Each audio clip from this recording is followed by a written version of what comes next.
एक छोटे से गांव में रामू नाम का एक गरीब लड़का रहता था। उसके पिता एक किसान थे और माँ घरेलू महिला। रामू अपने माता पिता की इकलौती संतान था। वह बहुत ही मेहनती और ईमानदार था।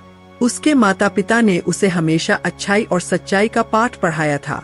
एक दिन रामू स्कूल से घर लौट रहा था, तभी उसे रास्ते में एक बटुआ पड़ा हुआ मिला। उसने बटुए को उठाया और देखा कि उसमें काफी सारे पैसे थे।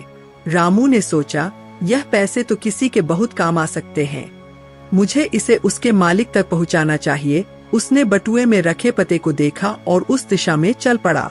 वह पता गांव के एक धनी व्यापारी का था। रामू ने उनके घर जाकर दरवाजा खटखटाया। व्यापारी ने दरवाजा खोला और रामू को देखकर आश्चर्यचकित हुआ। रामू ने विनम्रता से बटुआ उन्हें वापस कर दिया। व्यापारी ने बटुआ खोलकर देखा और पाया कि सभी पैसे सुरक्षित थे। वह रामू की ईमानदारी से बहुत प्रभावित हुए। व्यापारी ने रामू से पूछा, तुम्हें पता था कि इस बटुए में इतने सारे पैसे हैं, फिर भी तुमने इसे वापस कर दिया, तुमने ऐसा क्यों किया? रामू ने जवाब दिया, सर, मेरे माता पिता ने मुझे सिखाया है कि ईमानदारी सबसे बड़ी दौलत है।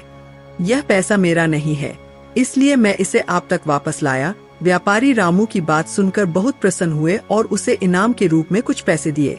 उन्होंने रामू के माता पिता से भी मुलाकात की और उनकी परवरिश की प्रशंसा की।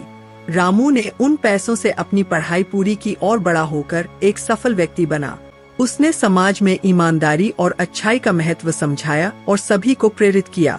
इस कहानी से हमें यह सीखने को मिलता है कि ईमानदारी हमेशा फल देती है और अच्छाई का मार्ग हमेशा सफलता की ओर ले जाता है।